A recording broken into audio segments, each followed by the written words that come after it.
categories of property investment are there in Australia?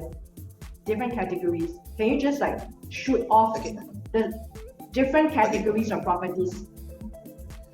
Okay, sure, no problem. But Vicky, before I touch on that subject, right, I forgot to mention something. Yeah. In the next few years, even investors like yourself, all right, moving forward, right, it can be Australia. Maybe somebody in the States might be watching this video. Somebody in Kazakhstan might be watching this video, all right? Now, for all investors, it's international. In the next year or so, in the next 1 or 2 years, right, before they go into a new investment, what they need to do is look at the country, right, that is best managing their COVID situation. I forgot to say this, but it's actually a very important factor. Explain. Tell us more. Like for example, you see, like countries like Australia and Singapore and even Malaysia, for the example, Japan, Canada. You see, these are countries, right, that are actually managing their COVID levels very well. Now, if you ask me, Johnny, would you bring your client to go invest in, say, Ohio or Pennsylvania? At this point of time, I wouldn't, because it's 250,000 people, 200,000 people just died because of COVID over there.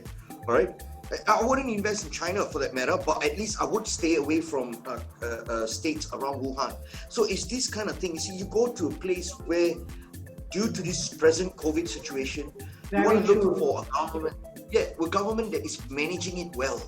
And then step into that scenario because you will be well taken care of, Now, coming up from there, all right, you were asking me just now on what's it like, the advantage of Singapore or other Asian countries.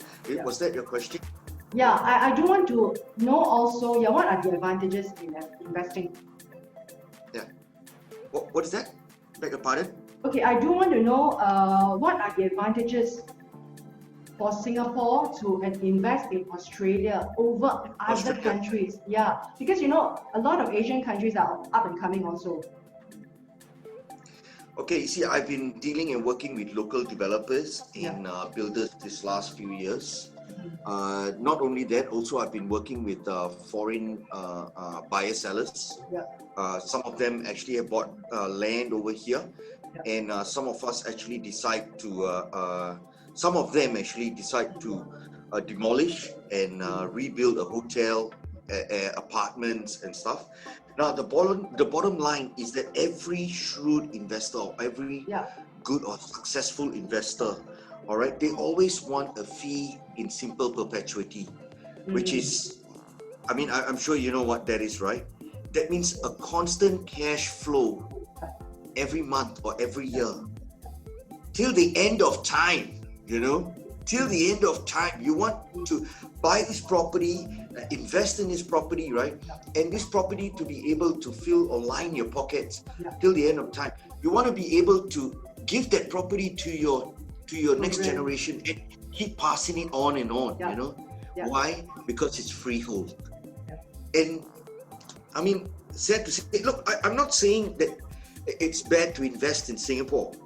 It's a great place to invest. All right, you got the money, they got the stock. You got money today, I'll sell you something today.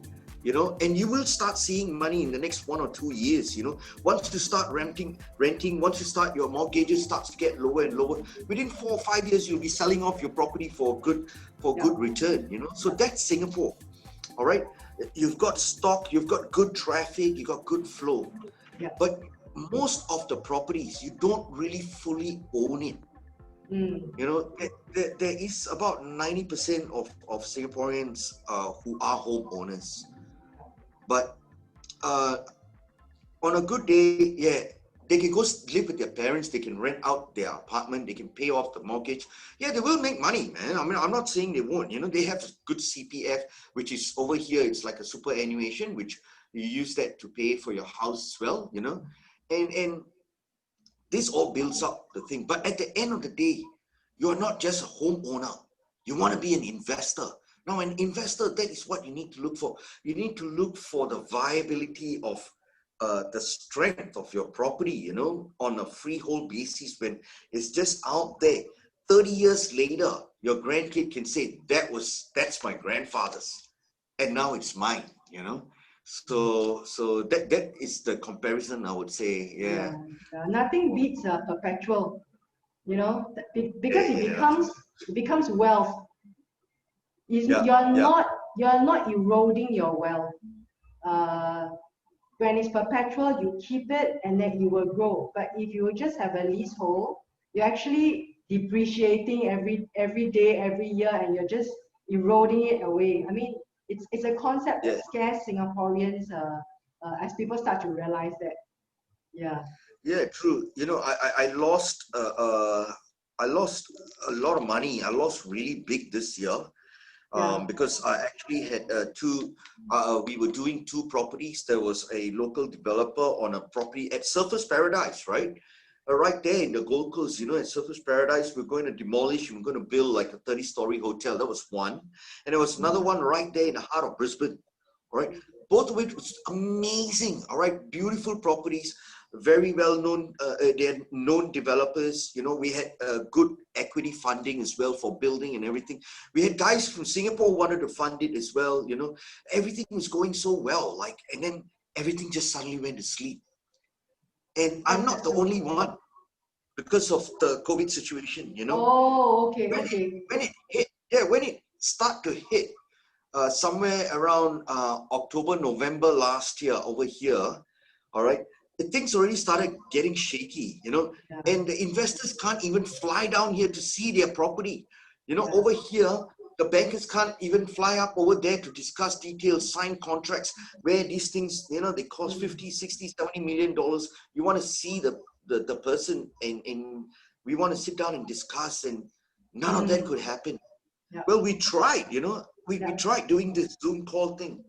But, you yeah. know, when you're talking about big plots of land and hotel developments and project developments, it all went, you know.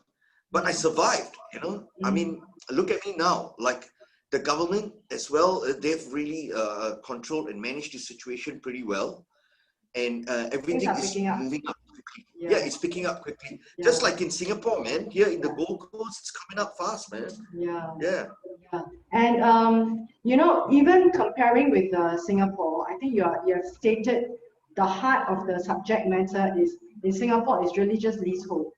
You know, at the end, you get nothing. It's just like buying a car, right? In Singapore, the Yes. car just is Yeah, 10 yeah, years yeah. old, and then at the end, it just keeps depreciating. So that's a very, very real uh, concept that people can grasp.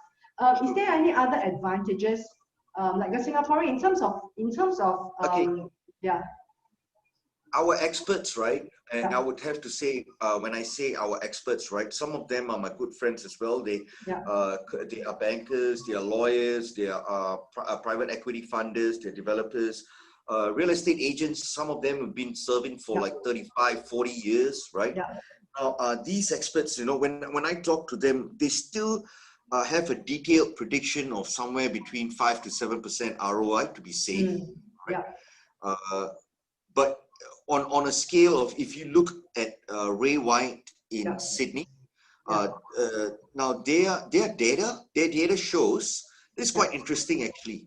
yeah, The same time last year, all mm, right, compared to this year, their sales have been up by 33%. 33%, and there is a compared to last year. non-COVID situation, yeah, in Sydney.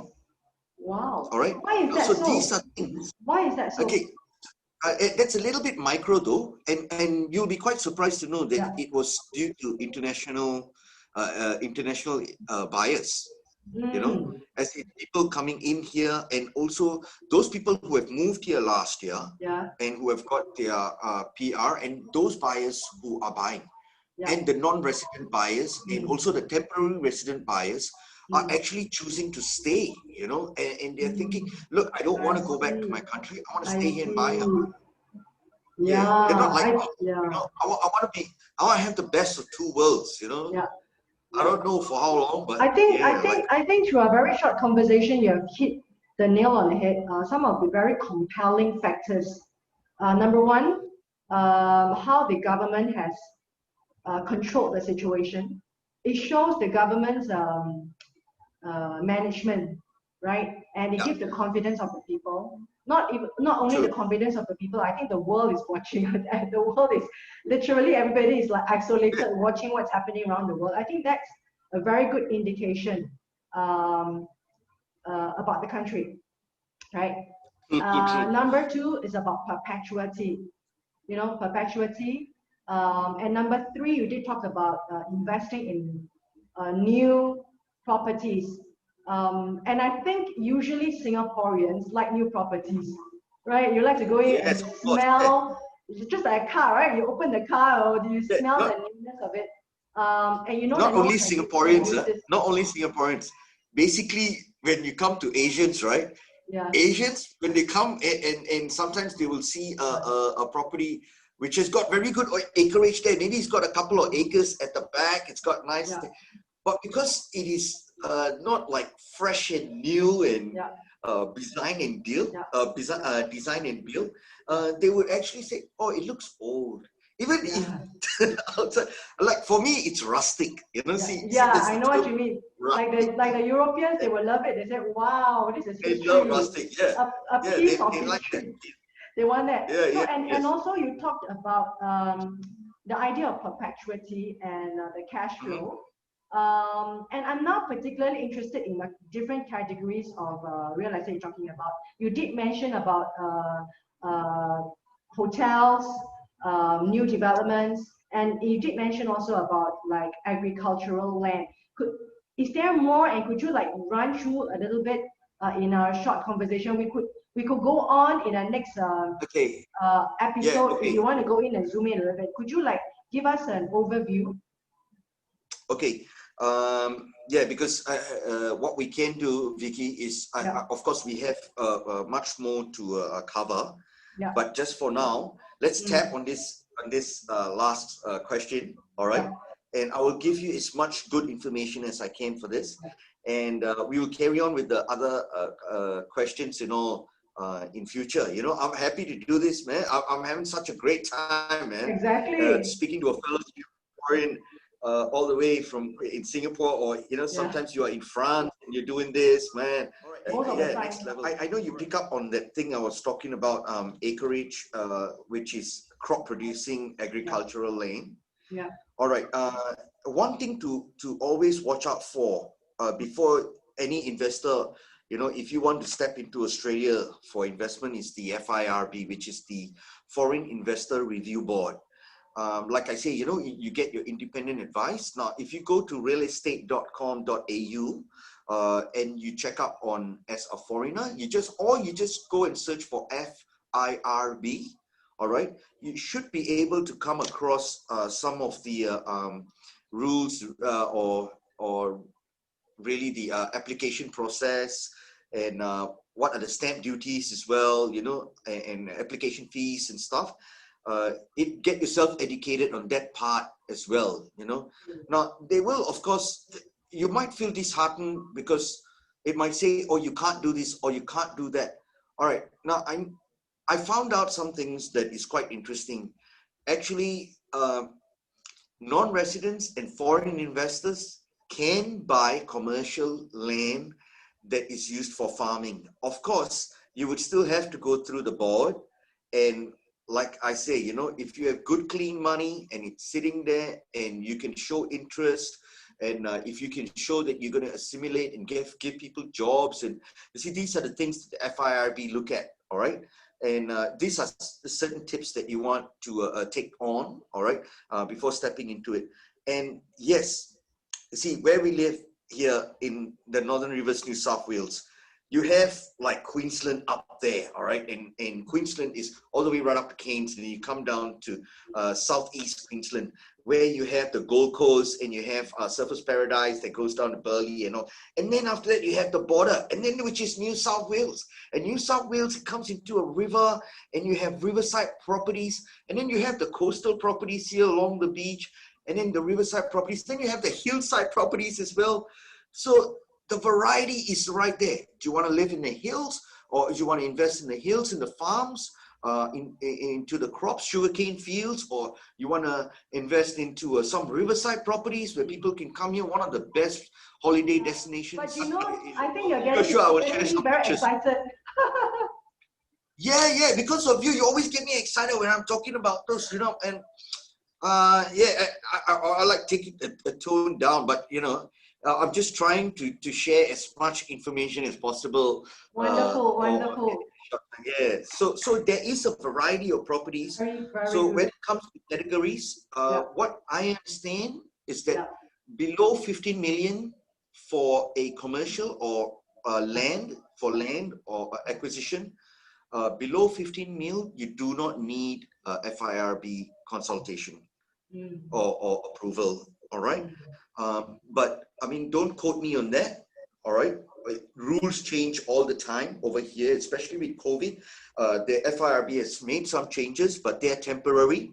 And these changes will definitely be taken down, as the COVID situation gets better. And yes, coastal front properties, land that you can design and build, they have already ready-made these type of properties. So those are great as well.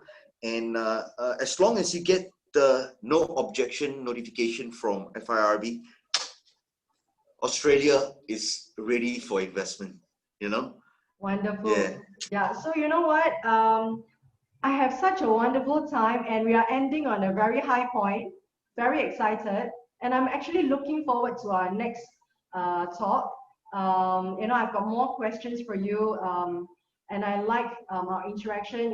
And I'm very sure the viewers who are viewing this, they are like kind of like moved. Even over the screen, sometimes it's really hard to grasp that emotion, but I can feel it's coming from you. I feel it. The Down Under is really sending a lot of positive energy.